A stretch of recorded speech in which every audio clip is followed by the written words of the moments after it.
βάλουμε τα χεράκια. Εδώ να τα βάλουμε, εδώ. Εδώ.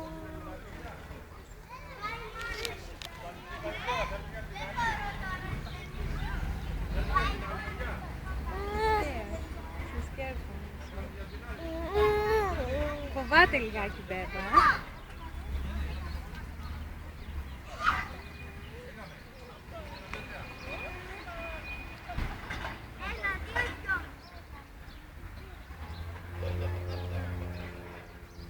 Καλημέρα, χρόνια πολλά. Καλημέρα, επίσης. Πόσο είναι μικρή? 16. 16. Σας πόσο είναι? 9 μηνών. Βλέπεις κι άλλο παιδί. Η Βούλη, κοίτα από εκεί. Κοίτα από εκεί το κοριτσάκι.